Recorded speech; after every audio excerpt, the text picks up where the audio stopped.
ਜਿਹੜਾ ਐਂ ਇਸ਼ਾਰਾ ਕਰਦਾ ਅੱਧਾ % 1% ਲੋਨ ਦੇ ਉਹੀ ਬਚਾ ਦਿੰਦਾ।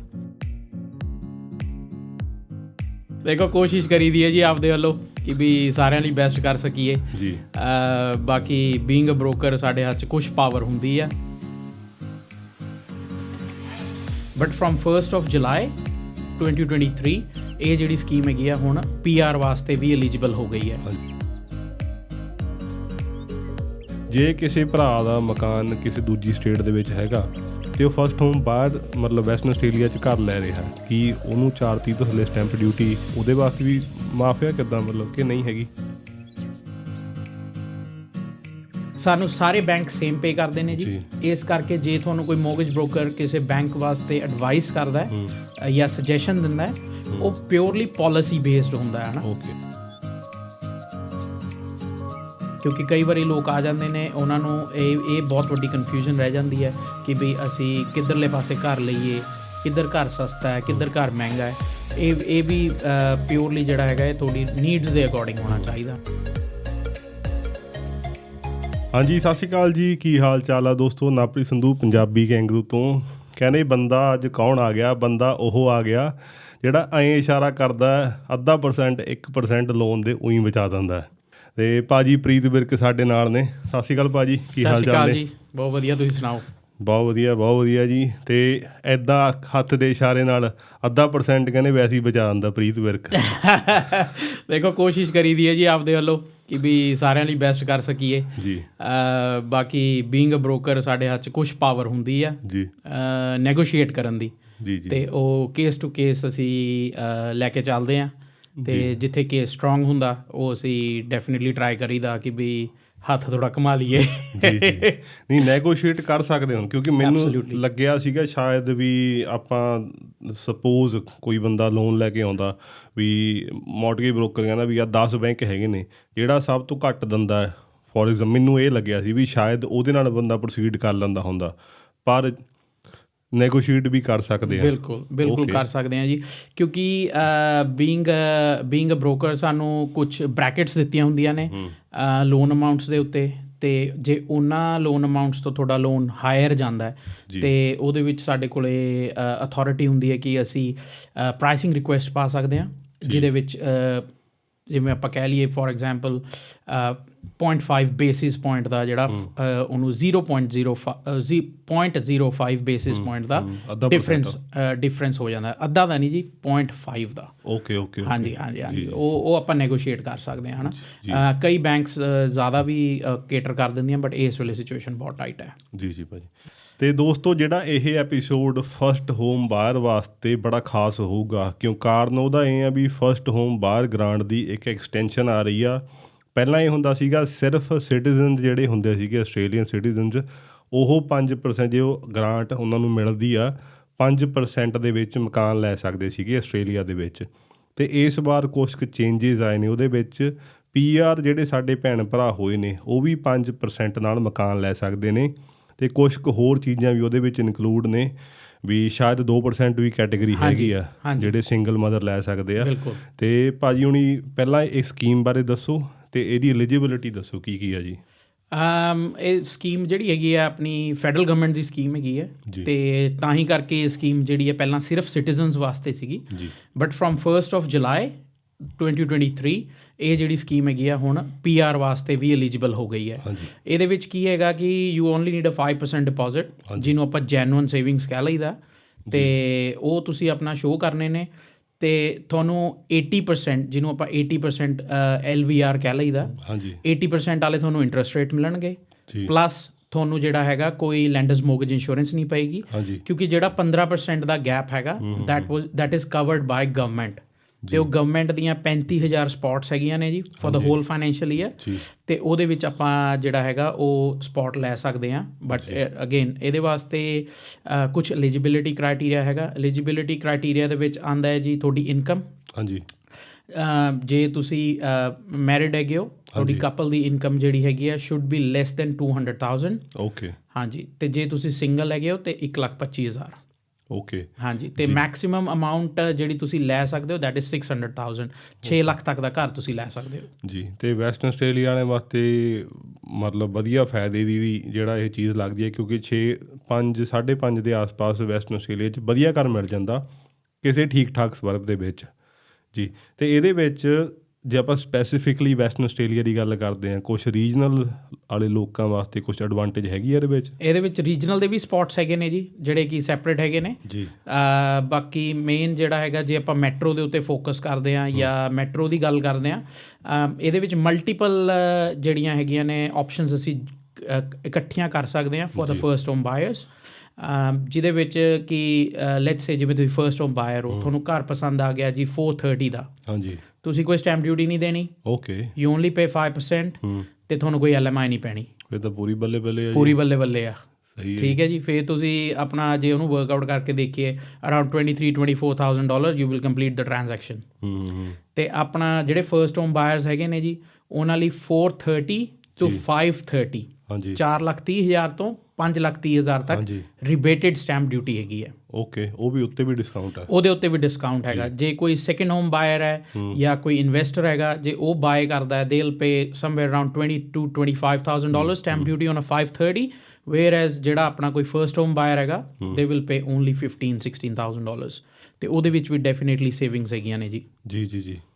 ਅਤੇ ਇੱਕ ਚੀਜ਼ ਮੈਂ ਥੋੜ੍ਹਾ ਜਿਹਾ ਆਫ ਦਾ ਟੋਪਿਕ ਸਵਾਲ ਪੁੱਛ ਰਿਹਾ, ਜਿਹੜੀ ਫਸਟ ਹੋਮ ਬਾਇਰ ਸਕੀਮ ਆ, ਜਿਹੜੀ 4,30,000 ਦੀ, ਮਤਲਬ ਉਹਦੇ ਥੱਲੇ ਸਟੈਂਪ ਡਿਊਟੀ ਨਹੀਂ ਹੈਗੀ, ਜੇ ਕਿਸੇ ਭਰਾ ਦਾ ਮਕਾਨ ਕਿਸੇ ਦੂਜੀ ਸਟੇਟ ਦੇ ਵਿੱਚ ਹੈਗਾ ਅਤੇ ਉਹ ਫਸਟ ਹੋਮ ਬਾਇਰ ਮਤਲਬ ਵੈਸਟਰਨ ਆਸਟ੍ਰੇਲੀਆ 'ਚ ਘਰ ਲੈ ਰਿਹਾ, ਕੀ ਉਹਨੂੰ 4,30 ਤੋਂ ਥੱਲੇ ਸਟੈਂਪ ਡਿਊਟੀ ਉਹਦੇ ਵਾਸਤੇ ਵੀ ਮਾਫ ਹੈ ਕਿੱਦਾਂ, ਮਤਲਬ ਕਿ ਨਹੀਂ ਹੈਗੀ?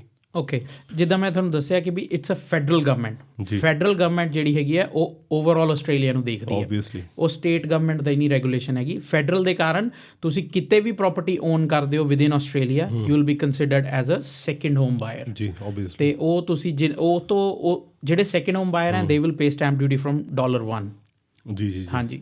ਅਤੇ ਫਸਟ ਹੋਮ ਜਿਹੜੀ ਆਪਾਂ ਹੋਰ ਗੱਲ ਕਰ ਰਹੇ ਸੀਗੇ ਵੀ ਜਿਹੜੇ ਸਿੰਗਲ ਮਦਰ ਵਾਸਤੇ ਉਹਦਾ ਕੀ ਕ੍ਰਾਈਟੀਰੀਆ ਜੀ? ਹਾਂਜੀ, ਜਿੱਦਾਂ ਕਿ ਆਪਾਂ ਗੱਲ ਕਰ ਰਹੇ ਸੀਗੇ, ਇਹਦੇ ਵਿੱਚ 2 ਸਕੀਮਸ ਹੈਗੀਆਂ ਨੇ ਜੀ। ਇੱਕ ਹੈਗਾ ਜੀ ਫਰਸਟ ਹੋਮ ਗਾਰੰਟੀ ਜੀ, ਅਤੇ ਇੱਕ ਹੈਗਾ family home guarantee. Okay, first home guarantee ਜਿਹੜੇ 5% ਡਿਪੋਜ਼ਿਟ ਦੇ ਨਾਲ ਹੈਗਾ ਜੀ, ਅਤੇ ਜਿਹੜਾ ਫੈਮਿਲੀ ਹੋਮ ਗਾਰੰਟੀ ਹੈ ਦੈਟ ਇਜ਼ 2% ਦੇ ਨਾਲ। ਉਹਦੇ ਵਿੱਚ ਕੀ ਹੈ ਕਿ ਜੇ ਕੋਈ ਸਿੰਗਲ ਪੇਰੈਂਟ ਹੈ ਅਤੇ ਉਹ ਘਰ ਲੈਣਾ ਚਾਹੁੰਦੇ ਨੇ, ਦੇ ਆਰ ਐਲੀਜੀਬਲ, ਰੈਂਟ ਭਰ ਰਹੇ ਨੇ ਰੈਗੂਲਰਲੀ ਆਪਦਾ, ਪਰ ਉਹਨਾਂ ਕੋਲ ਸੇਵਿੰਗਸ ਕਰਨ ਵਾਸਤੇ ਬਿਕੋਜ਼ ਉਹਨਾਂ ਦੇ ਖਰਚੇ ਜ਼ਿਆਦਾ ਨੇ ਜਾਂ ਰੈਂਟਲ ਹੈਗਾ ਜਾਂ ਕੋਈ ਵੀ ਰੀਜ਼ਨ ਹੈਗਾ, ਅਤੇ ਗਵਰਨਮੈਂਟ ਜਿਹੜੀ ਹੈ ਉਹਨਾਂ ਨੂੰ ਲੁੱਕ ਆਫਟਰ ਕਰਦੀ ਹੈ। You only need to pay 2% ਅਤੇ you can get your own home.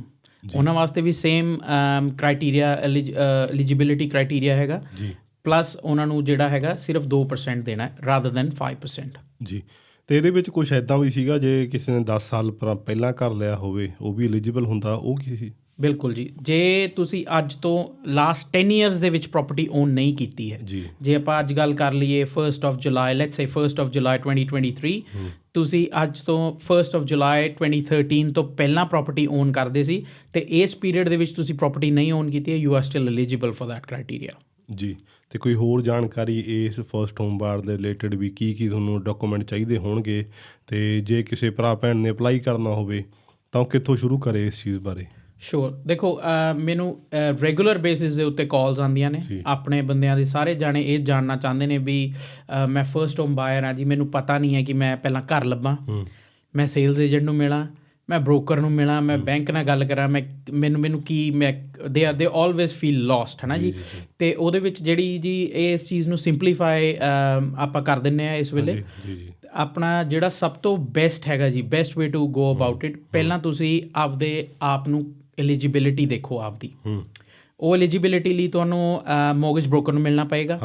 Mortgage broker ਜਿੱਦਾਂ ਕਿ ਮੈਂ, ਤੁਸੀਂ ਮੈਨੂੰ ਮਿਲ ਸਕਦੇ ਹੋ, ਤੁਸੀਂ ਮੈਨੂੰ ਫੋਨ ਕਰ ਸਕਦੇ ਹੋ, ਮੈਂ ਤੁਹਾਨੂੰ ਉਸੇ ਵੇਲੇ ਕੁਆਲੀਫਾਈ ਕਰਕੇ ਤੁਹਾਨੂੰ ਆਨਸਰ ਦੇ ਸਕਦਾ। ਇੱਕ ਚੀਜ਼ ਇਹ ਵੀ ਦੱਸ ਦਿਓ, ਕੀ ਮੋਰਗੇਜ ਕੀ ਤੁਸੀਂ ਚਾਰਜ ਕਰਦੇ ਹੋ ਚੀਜ਼ ਦਾ, ਇਹ ਵੀ ਲੋਕਾਂ ਦੇ ਦਿਮਾਗ 'ਚ ਕਈ ਵਾਰੀ ਹੁੰਦਾ, ਕੀ ਪਤਾ ਤੁਹਾਡੀ ਸਰਵਿਸਿਜ਼ ਪੇਡ ਹੋਣ, ਤੁਸੀਂ ਉਹ ਵੀ ਕਲੀਅਰ ਕਰ ਦਿਓ। ਬਿਲਕੁਲ, ਜਿਹੜੇ ਮੋਰਗੇਜ ਬ੍ਰੋਕਰ ਹੁੰਦੇ ਨੇ ਜੀ, ਉਹ ਸਾਰੇ ਫ੍ਰੀ ਆਫ ਚਾਰਜ ਹੁੰਦੇ ਨੇ, ਸਾਰੇ ਨਹੀਂ ਕਹਿ ਸਕਦੇ ਆਪਾਂ, most of them are free of charge, ਕਿਉਂਕਿ ਜਿਹੜਾ ਸਾਨੂੰ ਪੈਸੇ ਪੇ ਕੀਤੇ ਜਾਂਦੇ ਨੇ, we get paid in commission by the bank ਨਾਲ ਕੰਮ ਕਰਦੇ। ਅਸੀਂ ਬੈਂਕ ਕੋਲੇ ਬਿਜ਼ਨਸ ਲੈ ਕੇ ਜਾਂਦੇ ਹਾਂ, ਬੈਂਕ ਜਿਹੜਾ ਹੈ ਉਹ ਸਾਨੂੰ ਪੇ ਕਰਦਾ ਹੈ ਜੀ। ਸਾਨੂੰ ਸਾਰੇ ਬੈਂਕ ਸੇਮ ਪੇ ਕਰਦੇ ਨੇ ਜੀ। ਇਸ ਕਰਕੇ ਜੇ ਤੁਹਾਨੂੰ ਕੋਈ ਮੋਰਗੇਜ ਬ੍ਰੋਕਰ ਕਿਸੇ ਬੈਂਕ ਵਾਸਤੇ ਐਡਵਾਈਸ ਕਰਦਾ ਹੈ ਜਾਂ ਸੁਜੈਸ਼ਨ ਦਿੰਦਾ ਹੈ, ਉਹ ਪਿਓਰਲੀ ਪੋਲਿਸੀ ਬੇਸਡ ਹੁੰਦਾ ਹੈ, ਹੈ ਨਾ।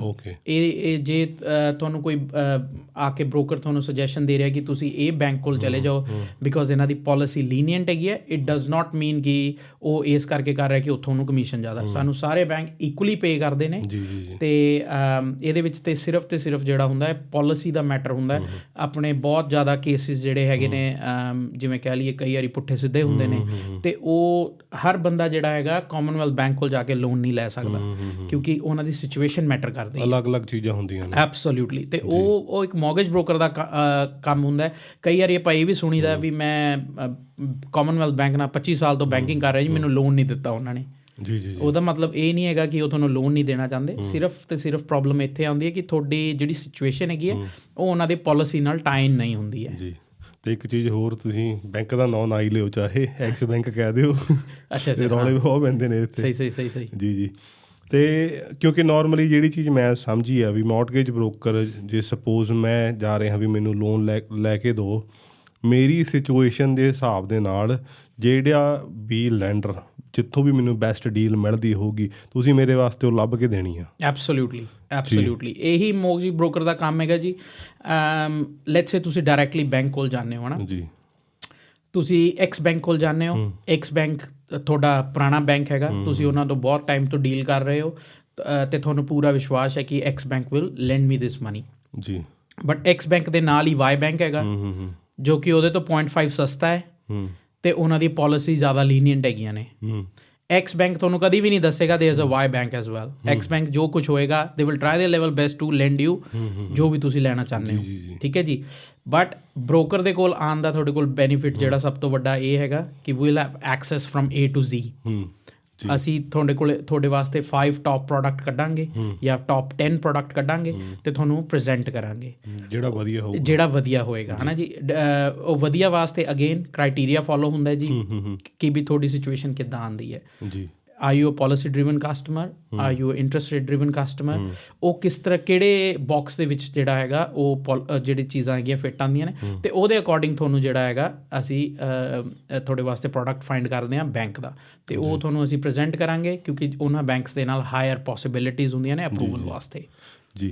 ਅਤੇ ਫਸਟ ਹੋਮ ਬਾਹਰ ਜਿਹੜੀ ਸਕੀਮ ਜਿਹੜੀ ਗਰੰਟੀ ਆ ਰਹੀ ਆ ਉਹ 'ਤੇ ਦੁਬਾਰਾ ਆਉਂਦੇ ਆ, ਕਿਉਂਕਿ ਮੈਨੂੰ ਇਹ ਲੱਗਦਾ ਵੀ ਜਿਹੜੇ ਭੈਣ ਭਰਾ ਜਿਵੇਂ ਹੁਣ ਕੋਵਿਡ ਦੇ ਵਿੱਚ ਬਹੁਤ ਸਾਰੀਆਂ ਵੀਜ਼ਾਸ ਆਸਟ੍ਰੇਲੀਅਨ ਸਰਕਾਰ ਨੇ ਕਲੀਅਰ ਕੀਤੇ ਨੇ, ਅਤੇ ਬਹੁਤ ਸਾਰੇ ਭੈਣ ਭਰਾ ਡੈਸਪਰੇਟ ਸੀ, ਜਾਂ ਜਿਵੇਂ ਰੈਂਟ ਚੱਲ ਰਿਹਾ, ਜਿਵੇਂ ਰੈਂਟ ਕ੍ਰਾਈਸਿਸ ਚੱਲ ਰਿਹਾ, ਰੈਂਟ 'ਤੇ ਮਕਾਨ ਨਹੀਂ ਮਿਲ ਰਹੇ। ਹੁਣ ਹਰੇਕ ਭੈਣ ਭਰਾ ਇਹੀ ਸੋਚਦਾ ਵੀ ਰੈਦਰ ਦੈਨ ਵੀ ਜੇ ਮੈਨੂੰ ਸਕੀਮ ਦੇ ਵਿੱਚ ਮੈਂ ਆਉਣਾ ਅਤੇ 5% ਦੇ ਕੇ ਮੈਂ ਮਕਾਨ ਲੈ ਲਾਂ, ਕਿਉਂਕਿ ਰੈਂਟ ਦੇ ਆਸ-ਪਾਸ ਹੀ ਐਟ ਦਾ ਐਂਡ ਖਰਚਾ ਪਹੁੰਚ ਜਾਂਦਾ। ਆਪਣੇ ਮਕਾਨ ਦਾ ਖਰਚਾ ਥੋੜ੍ਹਾ ਜ਼ਿਆਦਾ ਹੁੰਦਾ ਵੀ ਸ਼ਾਇਦ ਲੋਕਾਂ ਨੂੰ ਲੱਗਦਾ ਉਹ ਵੀ ਬਰਾਬਰ ਆ। ਜੇ ਤੁਸੀਂ ਮਕਾਨ ਲੈਂਦੇ ਹੋ ਤਾਂ ਕਿਰਾਏ ਤੋਂ ਤੁਸੀਂ ਜ਼ਿਆਦਾ ਐਟ ਦਾ ਐਂਡ ਆਫ ਦਾ ਡੇ ਤੁਹਾਡੀ ਜੇਬ 'ਚੋਂ ਪੈਸੇ ਜਾਂਦੇ ਨੇ। ਅਤੇ ਪਰ ਜਿਹੜੇ ਫਸਟ ਹੋਮ ਬਾਹਰ ਨੇ, ਕੋਈ ਚੀਜ਼ ਜੇ ਮੈਂ ਮਿਸ ਕੀਤੀ ਹੋਵੇ ਜਾਂ ਕੋਈ ਚੀਜ਼ ਤੁਹਾਡੇ ਵੱਲੋਂ ਤੁਸੀਂ ਦੱਸਣੀ। ਦੇਖੋ, ਅਸੀਂ ਹੁਣੇ ਗੱਲ ਕਰ ਰਹੇ ਸੀਗੇ ਜੀ ਫਸਟ ਹੋਮ ਬਾਇਰ ਬਾਰੇ। ਫਸਟ ਹੋਮ ਬਾਇਰ ਜਿਵੇਂ ਮਾਰਕੀਟ 'ਚ ਆਉਣਾ ਚਾਹੁੰਦੇ ਨੇ, ਵਾਟਸ ਅ ਫਸਟ ਸਟੈਪ ਜੀ। ਸਾਰੇ ਲੋਕ ਮੈਨੂੰ ਇਹੀ ਫੋਨ ਕਰਕੇ ਪੁੱਛਦੇ ਵਾਟਸ ਅ ਫਸਟ ਸਟੈਪ। ਫਸਟ ਸਟੈਪ ਇਹ ਹੈਗਾ ਜੀ, ਆਪਣੇ ਆਪ ਨੂੰ ਪਹਿਲਾਂ ਕੁਆਲੀਫਾਈ ਕਰੋ ਜੀ। ਮੋਰਗੇਜ ਬ੍ਰੋਕਰ ਨੂੰ ਮਿਲੋ, ਉਹਨਾਂ ਨੂੰ ਪੁੱਛੋ ਕਿ ਵੀ ਉਹਨਾਂ ਨੂੰ ਆਪਣੀ ਸਿਚੁਏਸ਼ਨ ਦੱਸੋ, ਤੁਸੀਂ ਕੀ ਕਰਦੇ ਹੋ, ਤੁਹਾਡੀ ਕੀ ਲਾਇਬਿਲਿਟੀਜ਼ ਹੈਗੀਆਂ ਨੇ, ਤੁਸੀਂ ਕੀ ਅਰਨ ਕਰਦੇ ਹੋ। ਉਹਦੇ ਬੇਸਿਸ ਦੇ ਉੱਤੇ ਉਹ ਤੁਹਾਨੂੰ ਤੁਹਾਡੀ ਬੋਰੋਇੰਗ ਕੈਪੈਸਿਟੀ ਗਾਈਡ ਕਰ ਸਕਦੇ ਨੇ, ਅਤੇ ਜੇ ਤੁਸੀਂ ਚਾਹੁੰਦੇ ਹੋ ਤੁਸੀਂ ਪ੍ਰੀ ਅਪਰੂਵਲ ਵੀ ਲੈ ਸਕਦੇ ਹੋ on the basis of that ਜੀ। ਕਾਰ ਖਰੀਦਣ ਵਾਸਤੇ pre approval is not mandatory, ਠੀਕ ਹੈ ਜੀ, ਕਿਉਂਕਿ ਮਾਰਕੀਟ ਬਹੁਤ ਵੋਲੇਟਾਈਲ ਹੈ ਇਸ ਵੇਲੇ। ਕਿਸੇ ਦਿਨ ਵੀ ਮੰਥਲੀ ਬੇਸਿਸ ਦੇ ਉੱਤੇ ਉਹ ਆ ਕੇ 0.25 ਵਧਾ ਜਾਂਦੇ ਨੇ ਅਤੇ ਕਦੀ 0.25 ਸਟਾਪ ਲਾ ਦਿੰਦੇ ਨੇ।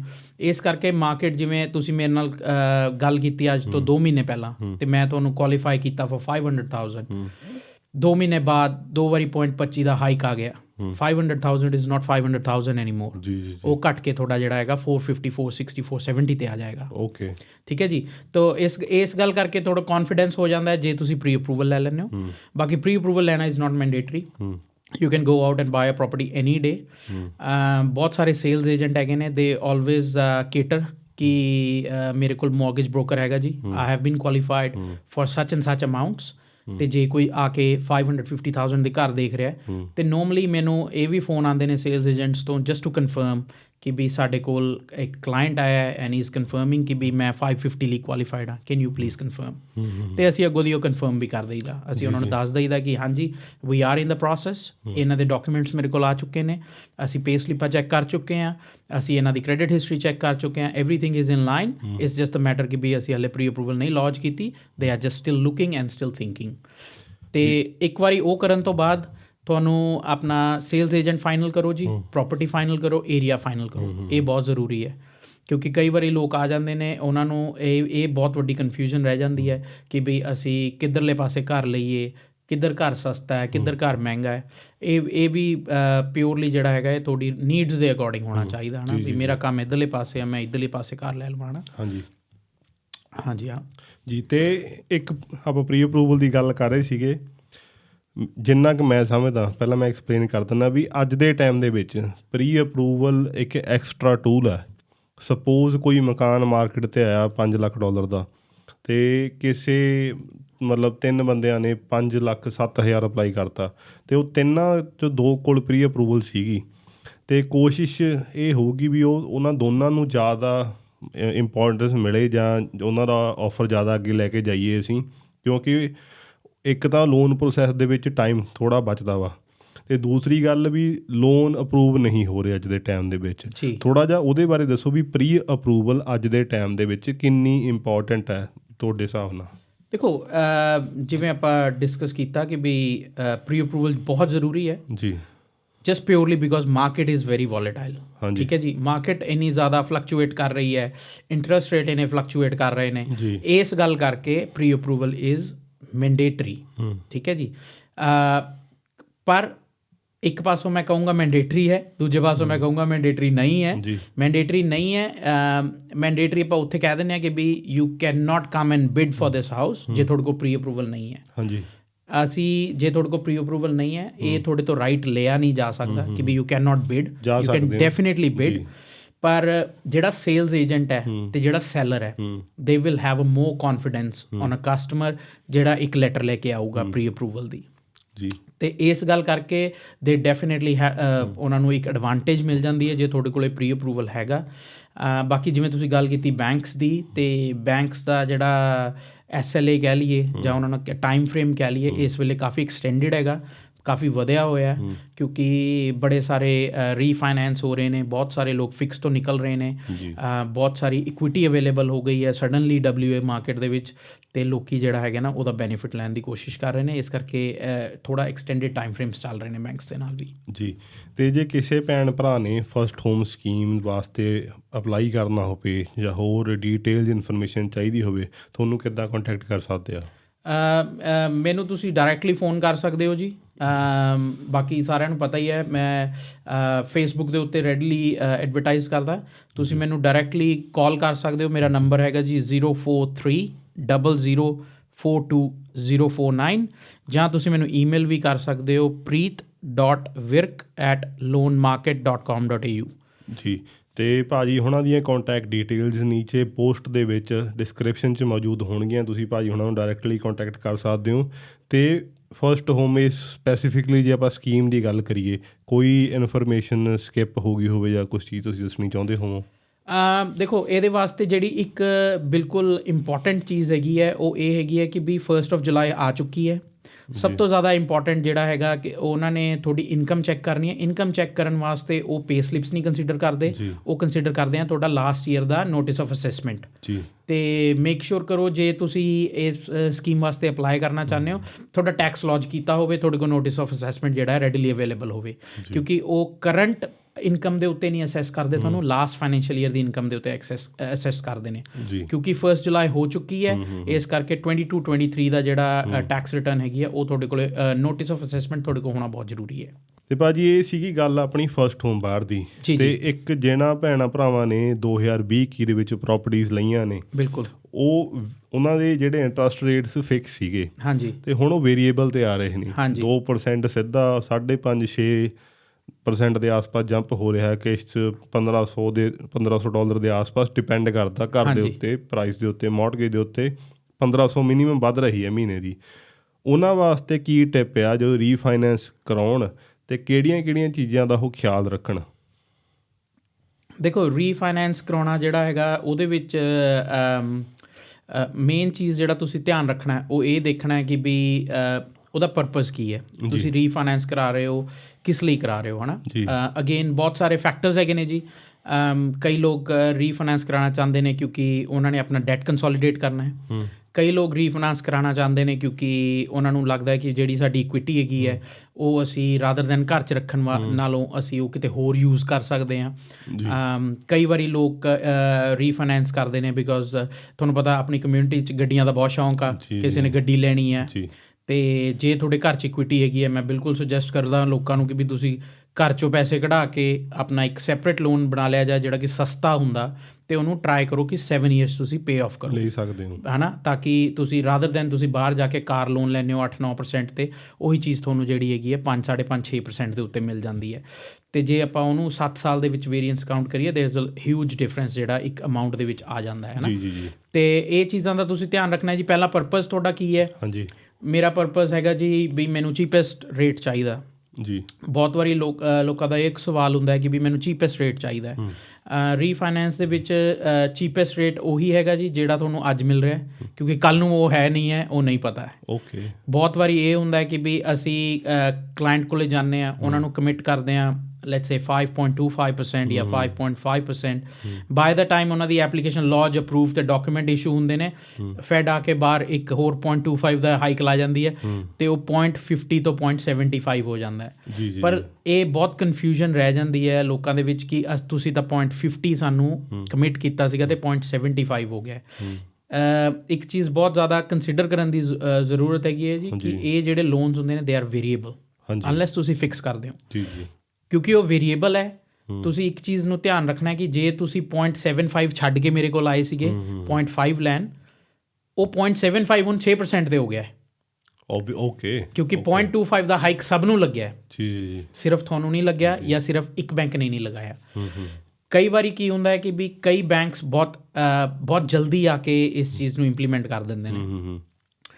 ਜਿਵੇਂ ਰੀਸੈਂਟਲੀ ਹੋਇਆ ਸੀਗਾ, ਇੱਕ ਬੈਂਕ ਨੇ ਜਿੱਦਣ ਅਨਾਊਂਸ ਹੋਇਆ ਨੈਕਸਟ ਡੇ ਉਹਨਾਂ ਨੇ ਲੈਟਰ ਪੋਸਟ ਕਰਤੀ ਸੀ ਕਿ ਵੀ ਆਰ ਹਾਈਕਿੰਗ ਫਰੋਮ ਇਸ ਡੇਟ ਤੋਂ 0.25 ਜੀ। ਅਤੇ ਇਹ ਇਟਸ ਅ ਪ੍ਰੋਸੈਸ, ਸਾਰੇ ਬੈਂਕ ਕਰਦੇ ਨੇ, ਅਤੇ ਓਬਵੀਅਸਲੀ ਉਹ ਕੁਛ ਟਾਈਮ ਬਾਅਦ ਕਰਦੇ ਨੇ, ਕੋਈ 2 ਹਫ਼ਤੇ ਬਾਅਦ ਕਰ ਦਿੰਦੇ ਨੇ, ਕੋਈ 3 ਹਫ਼ਤੇ ਬਾਅਦ ਕਰ ਦਿੰਦੇ ਨੇ, but at the end of the day ਉਹ ਸਾਰੇ ਹਾਈਕ 'ਤੇ ਜਾਂਦੇ ਨੇ। ਠੀਕ ਹੈ ਜੀ। ਅਤੇ ਜੇ ਤੁਸੀਂ 0.75 ਪੇ ਕਰ ਰਹੇ ਹੋ 0.5 ਦੀ ਥਾਂ ਦੇ ਉੱਤੇ, you are still better of 0.25। ਜੀ। ਠੀਕ ਹੈ ਜੀ। ਅਤੇ ਇਹ ਚੀਜ਼ ਜਿਹੜੀ ਹੈਗੀ ਹੈ ਇੱਕ ਕਾਈਂਡ ਆਫ ਐਜੂਕੇਸ਼ਨ ਪੀਸ ਹੈਗਾ ਜਿਹੜਾ ਕਿ ਆਪਣੇ ਸਾਰਿਆਂ ਲੋਕਾਂ ਨੂੰ ਪਤਾ ਹੋਣਾ ਚਾਹੀਦਾ ਕਿ ਵੀ ਜੇ 0.5 ਕਿਸੇ ਨੇ 5.5 ਤੁਹਾਨੂੰ ਕਮਿਟ ਕੀਤਾ, it's not going to stay 5.5 forever because it's variable. ਜੇ ਵਧਿਆ ਘਟਿਆ ਉੱਤੇ ਥੱਲੇ ਜਾ ਸਕਦਾ। ਐਬਸੋਲਿਊਟਲੀ ਜੀ। ਐਬਸੋਲਿਊਟਲੀ। ਅਤੇ ਇੱਕ ਗੱਲ ਮੈਨੂੰ ਕਨਫਰਮ ਕਰ ਦਿਓ, ਜਿੱਥੇ ਤੱਕ ਮੈਨੂੰ ਲੱਗਦਾ ਵੀ ਜਿਵੇਂ 2020-21 ਦੇ ਵਿੱਚ 2% ਦੇ ਆਸ-ਪਾਸ ਇੰਟਰਸਟ ਰੇਟ ਆ ਗਏ ਸੀ, ਵੀ ਦੁਬਾਰਾ ਕਦੇ ਸ਼ਾਇਦ 2% ਨਾ ਜਾਣ, ਸ਼ਾਇਦ ਆ ਮੈਂ ਕਹਿ ਸਕਦਾ ਪੋਸੀਬਲ ਹੋ ਵੀ ਸਕਦਾ ਵਾ। ਅਤੇ 2% ਲੋਐਸਟ ਲੋ ਸੀਗਾ, ਦੁਬਾਰਾ ਇਹੋ ਜਿਹੇ ਨਹੀਂ ਹੋਣੇ। ਜੇ ਤੁਸੀਂ ਇਹ ਵੇਟ ਕਰ ਰਹੇ ਹੋ ਇੰਟਰਸਟ ਰੇਟ ਥੱਲੇ ਆ ਜਾਣ ਵੀ ਮੈਂ ਫੇਰ ਜਾ ਕੇ ਪਹਿਲੀ ਆਪਣੀ ਪ੍ਰੋਪਰਟੀ ਲਊਂਗਾ, ਵੀ ਲੋਨ ਆਪਣਾ 30 ਸਾਲ ਦਾ ਹੁੰਦਾ, ਬਿਲਕੁਲ 30 ਸਾਲ ਦੇ ਵਿੱਚ 5-7 ਵਾਰ ਰੇਟ ਘਟਣਗੇ, 5-7 ਵਾਰ ਰੇਟ ਵਧਣਗੇ, ਇੱਕ ਐਵਰੇਜ ਬਣਦੀ ਆ। ਥੋੜ੍ਹਾ ਜਿਹਾ ਇਹ ਗੱਲ ਬਾਰੇ ਦੱਸਿਓ ਅਤੇ ਚਾਨਣਾ ਪਾਓ। ਦੇਖੋ, ਮੈਨੂੰ ਅਗੇਨ ਵੈਰੀ ਗੁੱਡ ਕੁਐਸਚਨ, ਮੈਨੂੰ ਇਹ ਵੀ ਕੁਐਸਚਨ ਬਹੁਤ ਜ਼ਿਆਦਾ ਪੁੱਛਿਆ ਜਾਂਦਾ। ਅਤੇ ਦੇਖੋ, ਜੇ ਤਾਂ ਤੁਸੀਂ ਪ੍ਰੋਪਰਟੀ ਲੈ ਰਹੇ ਹੋ ਰਹਿਣ ਵਾਸਤੇ, ਠੀਕ ਹੈ ਜੀ, ਐਨੀ ਡੇ ਇਜ਼ ਅ ਗੁੱਡ ਡੇ। ਠੀਕ ਹੈ ਜੀ। ਆਪਾਂ ਇਸ ਘਰ 'ਚ ਆ ਕੇ ਸੌਂ ਜਾਈਦਾ, ਉੱਠ ਕੇ ਸਵੇਰੇ ਕੰਮ ਤੇ ਚੱਲ ਜਾਈਦਾ। ਆਪਾਂ ਰੋਜ਼ ਖੋਲ ਕੇ ਇਹ ਨਹੀਂ ਦੇਖੀਦਾ ਵੀ ਮੇਰੇ ਘਰ ਦੀ ਅੱਜ ਕਿੰਨੀ ਵੈਲਿਊ। ਸਹੀ ਗੱਲ ਹੈ ਜੀ। At the end of the day it does not matter, ਕਿਉਂਕਿ ਇਹ ਮੇਰਾ ਰਹਿਣ ਦਾ ਘਰ ਆ, ਮੈਂ ਇੱਥੇ ਹੀ ਰਹਿਣਾ, ਮੈਂ ਇੱਥੇ ਹੀ ਸਾਰਾ ਕੁਝ ਕਰਨਾ। ਜੇ ਅਸੀਂ ਲੈ ਰਹੇ ਹਾਂ if it's a investment decision ਜੀ, ਹੈ ਨਾ ਜੀ, ਫਿਰ ਤੁਹਾਨੂੰ ਇਹਨਾਂ ਫੈਕਟਰਸ ਨੂੰ ਥੋੜ੍ਹਾ ਜਿਹਾ ਕੰਸੀਡਰ ਕਰਨ ਦੀ ਲੋੜ ਹੈ। ਇਹ ਫੈਕਟਰਸ ਨੂੰ ਕੰਸੀਡਰ ਵੀ ਤੁਸੀਂ ਤਾਂ ਕਰ ਸਕਦੇ ਹੋ ਜੇ ਤੁਸੀਂ ਮਾਰਕੀਟ ਨੂੰ ਬਹੁਤ ਕਲੋਜ਼ਲੀ ਮੋਨੀਟਰ ਕਰਦੇ ਹੋ। ਤੁਹਾਡੇ ਲਈ ਇਹ ਜਾਣਨਾ ਬਹੁਤ ਜ਼ਰੂਰੀ ਹੈ ਕਿ ਮਾਰਕੀਟ ਕੀ ਚੱਲ ਰਿਹਾ। ਤੁਹਾਨੂੰ ਲਈ ਇਹ ਜਾਣਨਾ ਬਹੁਤ ਜ਼ਰੂਰੀ ਹੈ ਕਿ ਸ਼ੇਅਰ ਮਾਰਕੀਟ ਕੀ ਕਰ ਰਹੀ ਹੈ। ਤੁਹਾਡੇ ਲਈ ਇਹ ਜਾਣਨਾ ਬਹੁਤ ਜ਼ਰੂਰੀ ਹੈ ਕਿ ਫੈਡ ਕੀ ਕਰ ਰਹੀ ਹੈ। ਠੀਕ ਹੈ ਜੀ। ਅਤੇ ਜੇ ਅਸੀਂ ਇਹਨਾਂ ਚੀਜ਼ਾਂ ਨੂੰ ਕਲੋਜ਼ਲੀ ਮੋਨੀਟਰ ਨਹੀਂ ਕਰ ਸਕਦੇ, ਨਹੀਂ ਕਰ ਰਹੇ ਹੈਗੇ, ਅਤੇ ਕੋਈ ਵੀ ਇਸ ਚੀਜ਼ ਨੂੰ ਨਹੀਂ ਦੱਸ ਸਕਦਾ ਕਿ ਵੀ ਕੀ ਵਾਟਸ ਨੈਕਸਟ। ਠੀਕ ਹੈ ਜੀ। It's very uncertain and it's very volatile, ਹੈ ਨਾ ਜੀ। ਅਤੇ ਜੇ ਇਹ ਤੁਹਾਡਾ ਆਪਦਾ ਰਹਿਣ ਵਾਲਾ ਘਰ ਹੈ, I would buy it any day। ਮੈਨੂੰ ਅੱਜ ਜੇ ਮੇਰੀ ਬੋਰੋਇੰਗ ਕਪੈਸਿਟੀ ਮੈਨੂੰ ਅਲਾਉ ਕਰਦੀ ਹੈ to buy a $500,000 house, regardless ਕੀ ਮਾਰਕੀਟ 'ਚ ਚੱਲ ਰਿਹਾ, ਰਿਗਾਰਡਲੈਸ ਕੀ ਇੰਟਰਸਟ ਰੇਟ ਨੇ, ਇਹ ਤਾਂ ਉੱਪਰ ਥੱਲੇ ਹੁੰਦੇ ਰਹਿਣੇ ਨੇ। ਅਤੇ ਇੱਕ ਚੀਜ਼ ਹੋਰ ਮੈਂ ਡੈਫੀਨੇਟਲੀ ਚਾਨਣਾ ਪਾਉਣਾ ਚਾਹੂੰਗਾ, ਅਸੀਂ ਬਹੁਤ ਜ਼ਿਆਦਾ ਹੁਣੇ ਇੱਕ ਕੋਵਿਡ ਫੇਸ 'ਚੋਂ ਨਿਕਲ ਕੇ ਆਏ ਹਾਂ। ਸਾਡੇ ਸਾਰਿਆਂ ਦੀ ਮੈਮਰੀਜ਼ ਜਿਹੜੀਆਂ ਨੇ ਉਹ ਕੋਵਿਡ ਦੀਆਂ ਬਣੀਆਂ ਹੋਈਆਂ ਨੇ, ਪਰ ਜੇ ਅਸੀਂ ਪ੍ਰੀ ਕੋਵਿਡ ਯਾਦ ਕਰੀਏ ਤਾਂ ਇੰਟਰਸਟ ਰੇਟ ਵਰ ਅਰਾਊਂਡ 5%। ਓਕੇ, ਹੈ ਨਾ ਜੀ। ਪ੍ਰੀ ਕੋਵਿਡ ਤੋਂ ਪਹਿਲਾਂ ਜਦੋਂ ਸਾਰਾ ਕੁਝ 5% ਦੇ ਨੇੜੇ ਤੇੜੇ ਹੀ ਚੱਲ ਰਿਹਾ ਸੀ। 5 ਸੀ, ਥੋੜ੍ਹਾ ਜਿਹਾ ਅੰਡਰ ਸੀ, ਥੋੜ੍ਹਾ ਜਿਹਾ ਉੱਤੇ ਸੀ, ਇਹਦੇ ਗੇੜ 'ਚ ਹੀ ਚੱਲ ਰਿਹਾ ਸੀ, ਇਹਦੇ ਅਰਾਊਂਡ ਹੀ ਚੱਲ ਰਿਹਾ ਸੀ, ਹੈ ਨਾ। ਕਿਉਂਕਿ ਸਾਨੂੰ ਇੱਕ ਇੰਨਾ ਸਿਗਨੀਫਿਕੈਂਟ ਡਾਊਨਫਾਲ ਦੇਖਣ ਨੂੰ ਮਿਲਿਆ, ਇਸ ਗੱਲ ਕਰਕੇ ਸਾਡੇ ਸਾਰਿਆਂ ਦਾ ਮਾਈਂਡ ਸੈਟ ਜਿਹੜਾ ਹੈਗਾ ਨਾ ਉਹ ਚੇਂਜ ਹੋ ਚੁੱਕਿਆ ਹੈ ਕਿ ਵੀ ਉਹ ਉੱਥੇ ਸਟੱਕ ਹੋ ਗਿਆ ਕਿ ਵੀ 2% ਸੀਗੇ। ਬਟ ਅਸੀਂ ਕਦੀ ਇਹ ਚੀਜ਼ ਨੂੰ ਨਹੀਂ ਸੋਚਦੇ ਹੈਗੇ ਕਿ ਵੀ ਉਹ 2% ਜਿਹੜਾ ਹੈਗਾ ਉਹ ਇੱਕ ਹਵਾ ਦੇ ਝੌਂਕੇ ਵਾਂਗੂ ਸੀ, ਆਇਆ ਤੇ ਗਿਆ, ਹੈ ਨਾ ਜੀ। Now we are back in to our life. ਉਹ ਜਿਹੜਾ ਹੁਣ 5% ਤੋਂ 6% ਇਸ ਵੇਲੇ ਇੰਟਰਸਟ ਰੇਟ ਚੱਲ ਰਿਹਾ, ਉਹ ਜਿਹੜਾ 1% ਦਾ ਗੈਪ ਜਿਹੜਾ ਉਹ ਪਿਛਲੇ 3 ਸਾਲਾਂ 'ਚ ਉਹਨਾਂ ਨੇ ਸਾਨੂੰ ਇੰਨੇ ਲੋ ਰੇਟ ਦਿੱਤੇ ਨੇ, ਉਹ 1% ਪੂਰਾ ਕਰ ਰਹੇ ਨੇ। ਬੈਂਕਾਂ ਨੇ ਵੀ ਪੈਸੇ ਕਮਾਉਣੇ ਆ। ਐਬਸੋਲਿਊਟਲੀ ਬੈਂਕਾਂ ਨੇ, ਸਰਕਾਰਾਂ ਨੇ, ਫੈਡ ਨੇ, ਸਭ ਨੇ ਪੈਸੇ ਕਮਾਉਣੇ ਆ, ਅਤੇ ਉਸ ਚੀਜ਼ ਨੂੰ ਪੂਰਾ ਕਰਨ ਦੇ ਕਾਰਨ ਉਹ ਟੈਕਸ ਅਸੀਂ ਹੁਣ ਭਰ ਰਹੇ ਹਾਂ। ਉਹਨੂੰ ਕਹਿ ਲਿਓ ਜਿਵੇਂ ਵੀ ਉਹ ਬਿਲੋ ਕਰਤਾ ਸੀ, ਉਹਦਾ ਜਿਹੜਾ ਖਰਚਾ ਉਹਨਾਂ ਨੇ ਉਸ ਵੇਲੇ ਉਹਨਾਂ ਨੇ ਆਪਦੀ ਪਾਕਟ 'ਚੋਂ ਭਰਤਾ, ਅਤੇ ਉਹ ਹੁਣ ਸਾਡੇ ਤੋਂ ਭਰਾ ਰਹੇ ਨੇ, ਵਸੂਲ ਰਹੇ ਨੇ। ਐਬਸੋਲਿਊਟਲੀ ਸਹੀ ਗੱਲ ਭਾਜੀ। ਅਤੇ ਐਟ ਦਾ ਐਂਡ ਜੇ ਕੋਈ ਚੀਜ਼ ਮੇਰੇ ਵੱਲੋਂ ਮਿਸ ਹੋ ਗਈ ਹੋਵੇ? ਨਹੀਂ ਭਾਜੀ, ਬਿਲਕੁਲ ਬਹੁਤ ਵਧੀਆ। Thank you so much for inviting me. Thank you so much for organising this time, ਅਤੇ and a very nice coffee in a Punjabi kangaroo mug. ਅਤੇ ਨਹੀਂ, ਬਹੁਤ ਵਧੀਆ ਭਾਜੀ, you are doing a very good job. ਬਾਕੀ ਜਿਹੜੇ ਲੋਕਾਂ ਨੂੰ ਪਤਾ ਨਹੀਂ ਪਤਾ, ਨਵਪ੍ਰੀਤ ਭਾਜੀ ਆਪ itself is a man selling houses these days, ਅਤੇ ਇਹਨਾਂ ਨੂੰ ਜ਼ਰੂਰ ਕੰਟੈਕਟ ਕਰੋ। ਅਸੀਂ ਵੈਸੇ ਬਹੁਤ ਕਲੋਜ਼ਲੀ ਕੰਮ ਕਰਦੇ ਹਾਂ, ਅਤੇ ਨਾ thank you so much. Thank you ਭਾਜੀ। ਅਤੇ ਦੋਸਤੋ, ਲਾਸਟ 'ਚ ਭਾਜੀ ਹੋਣਾ ਦੇ ਕੰਟੈਕਟ ਡੀਟੇਲਸ ਨੀਚੇ ਡਿਸਕ੍ਰਿਪਸ਼ਨ ਦੇ ਵਿੱਚ ਹੋਣਗੇ। ਤੁਸੀਂ ਪਹਿਲਾ ਘਰ ਲੈ ਰਹੇ ਹੋ, ਰੀਫਾਈਨੈਂਸ ਕਰਾ ਰਹੇ ਹੋ, ਮੌਰਟਗੇਜ ਦੇ ਰਿਲੇਟਿਡ, ਫਾਈਨੈਂਸ ਰਿਲੇਟਿਡ ਕੁਛ ਵੀ ਕਰ ਰਹੇ ਹੋ, ਬੇਸ਼ੱਕ ਗੱਡੀ ਲੈਣੀ ਹੈ ਨਵੀਂ, ਅਤੇ ਭਾਜੀ ਹੁਣਾਂ ਨੂੰ ਜ਼ਰੂਰ ਕੰਟੈਕਟ ਕਰੋ। ਧੰਨਵਾਦ ਜੀ। ਸਤਿ ਸ਼੍ਰੀ ਅਕਾਲ ਭਾਜੀ। ਸਤਿ ਸ਼੍ਰੀ ਅਕਾਲ। Thank you so much.